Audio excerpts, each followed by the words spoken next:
Bonjour, c'est Gilles du site boursicoté.com. Voici l'analyse technique du CAC 40 pour cette fameuse séance du lundi 18 mars 2013. Séance très particulière puisqu'après une ouverture donc sur un fort gap baissier à 3769,80, le CAC 40 est venu marquer un point bas à 3761,22 avant de remonter tout au long de la journée. Le plus haut a été marqué à 3832,02 avant de revenir en clôture à 3825,47 points. Le CAC 40 perd 0,48% finalement sur cette séance, 18,5 points perdus par rapport au cours de clôture de vendredi. C'est donc tout à fait limité par rapport à ce que nous aurions pu penser en début de journée. Et du point de vue chartiste, eh bien, ça nous laisse finalement qu'une impression de consolidation normale entre guillemets par rapport à cette phase de hausse. C'est ce que nous allons voir.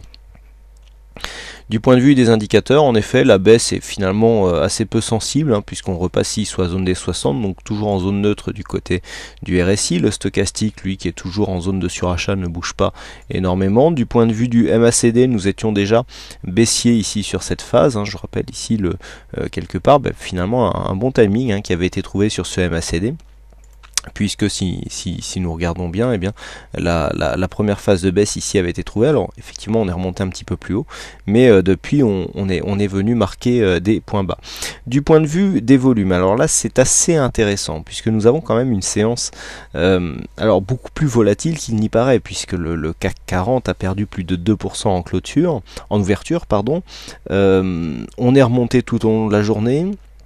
Et nous sommes sur des volumes qui sont inférieurs à la moyenne. Alors ça c'est assez étonnant, puisque nous avons ici sur cette séance, alors que la volatilité est très forte en début de matinée, et bien finalement des volumes, somme toute, qui restent dans la normale. On croirait une séance normale sans plus. Alors comment interpréter ce résultat? Déjà, le fait qu'il n'y ait pas eu de fort volume avec une phase de baisse assez forte dès l'ouverture prouve qu'il n'y a pas eu déjà de sell-off. C'est-à-dire que les cours ont commencé à baisser sur un manque de contrepartie acheteuse, alors qu'il y avait un risque européen, qui a priori avait été mal calculé puisque les cours sont remontés tout au long de la journée. Et le fait aussi d'avoir ces peu de volume par rapport à la belle volatilité que nous avions eu aujourd'hui, largement au-dessus de la moyenne, c'est d'ailleurs ce que nous indique ici l'indicateur de volatilité avec plus de 1,5% de volatilité intraday.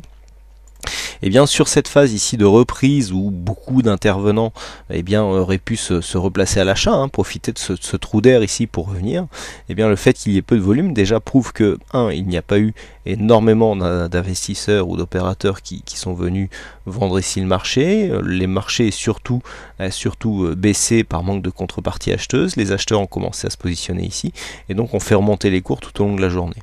Alors bon, d'un point de vue technique, on pourra dire que il n'y a pas de réel mouvement impulsé par cette phase baissière, par manque de volume, alors même que la bougie, elle, est assez particulière, et ce type de bougie est normalement à même de nous provoquer des hausses de volume. Alors ici, le fait d'avoir une baisse qui n'a pas été relayée, et le fait que ce point d'entrée ici à la baisse, si on pense qu'on n'est pas baissier, on est forcément haussier, à moins qu'on soit neutre, mais dans ce cas-là, effectivement, on reste dans le marché, c'est là que nous allons en venir. Le fait que peu d'investisseurs aient aussi profité de cette zone de base pour reprendre ici les positions acheteuses, eh bien prouve que nous sommes dans une phase d'hésitation, autant dans un sens que dans l'autre. Finalement, le problème chypriote, qui d'un point de vue économique ne paraît pas trop important, le PIB de Chypre est insignifiant par rapport à d'autres pays. On ne sait pas trop comment les investisseurs finalement ont réagi à cette nouvelle, puisqu'il n'y a pas de relais ni dans un sens ni dans un autre, puisqu'en finalement en clôture, eh bien on arrive sur une phase assez mitigée, moins 0. Alors attendez, on était à moins 0,48. Bon, il n'y a pas eu de grosses réactions, ni dans un sens ni dans l'autre. Donc tout le monde est dans l'expectative. On a, quoi qu'il en soit, ici cette séance qui nous provoque donc un fort gap baissier. Gap baissier qui est comblé, puisque le plus bas de vendredi ici se situe à 3829,73. On a un plus haut qui est au-dessus, 3832,02. Donc le gap baissier ici est comblé. Et donc maintenant nous allons attendre justement la réaction suite à ce mouvement. Alors, Vendredi, je vous indiquais ici, avec la séance des 4 sorcières, une cassure du support. Alors donc, la cassure était relativement faible, on était revenu clôturer au-dessus, c'était une séance des 4 sorcières, donc il y avait moyen de confirmer ou infirmer cette cassure sur cette séance. Alors là, on serait plutôt à même de la confirmer, puisque même en clôture, on est bien loin ici de cette phase de support. Et donc, quelque part, nous venons ici confirmer la baisse de dynamique qui avait été pressentie sur cette phase, puisqu'on avait ouvert sur le plus haut avant de venir ici enfoncer des points bas. Et donc je vous avais dit que si on ouvrait dans cette phase de baisse ici, alors sans trop y croire, hein, j'avais parlé ici d'une phase d'ouverture qui se faisait sur une zone basse, mais qui aurait été à même d'accélérer le mouvement. Alors là pas du tout, puisque dans ce cas-là, auquel cas on aurait eu un îlot de renversement. Donc là ici on vient marquer un point bas, donc on a gapé ici la zone de gap, on a fermé donc le gap intraday et le gap ici de continuité haussière. Donc là nous avons deux invalidations du mouvement haussier en 2 séances. Puisque vendredi nous avons fermé le gap donc qui était apparu entre la séance de mercredi et jeudi, et aujourd'hui on ferme ici ce précédent gap qui était apparu sur la séance du 8 mars. Donc on est clairement dans un mouvement baissier. Du point de vue de cette cassure dynamique, eh bien elle est confirmée. On vient ici attaquer un retracement de Fibonacci significatif, puisque on le voit bien ici, la zone des 38,2% eh bien, a joué son rôle hein, sur cette phase, puisqu'on est venu s'appuyer sur un support qui était déjà identifié à 3763,4. Ce support, comme je vous l'avais indiqué, était très proche de la zone des 38,2% de Fibonacci, et donc c'est cette zone qui est un premier objectif de consolidation qui a fait office de point bas, donc pour nous offrir ici finalement cette séance de remontée. Alors les retracements de Fibonacci suivants sont bien plus bas. Au niveau du mouvement, maintenant, il va falloir attendre une confirmation. Alors, nous avons ici une phase intermédiaire que je vous ai rajoutée à 3840.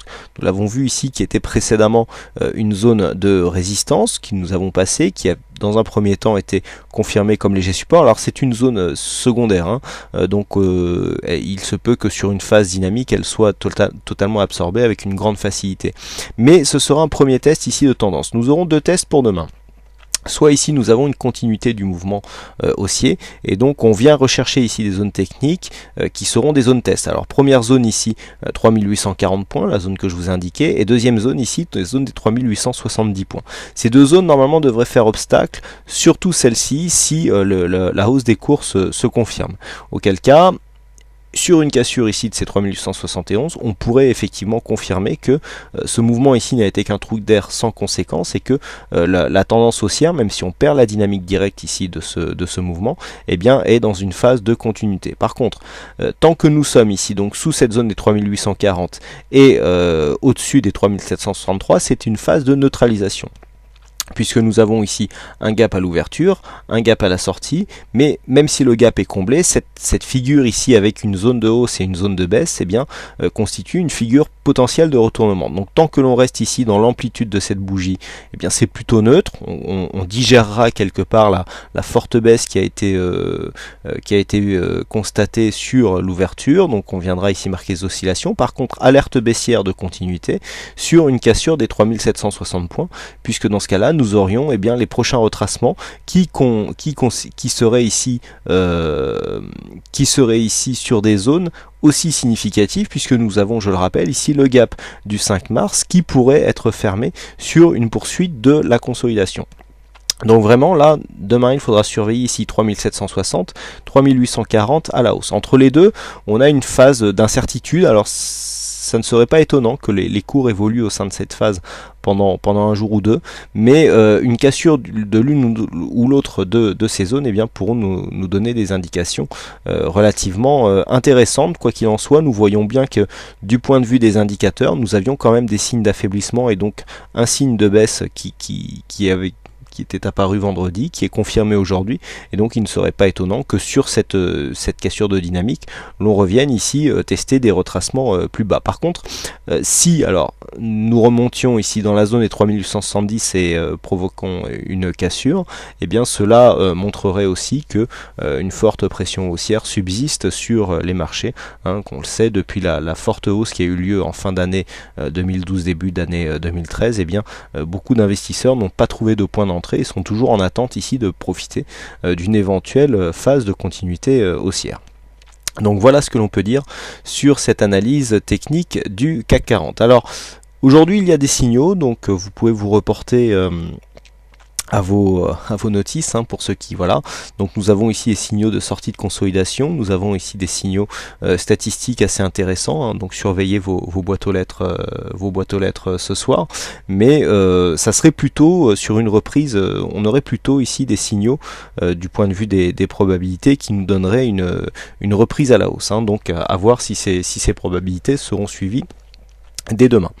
Voilà donc ce que l'on peut dire sur cette analyse technique du CAC 40. Donc il ne me reste plus qu'à vous souhaiter à toutes et à tous une bonne soirée, bonne chance dans tous vos trades, et je vous donne rendez-vous dès demain pour d'autres analyses techniques en vidéo. Bonsoir à tous.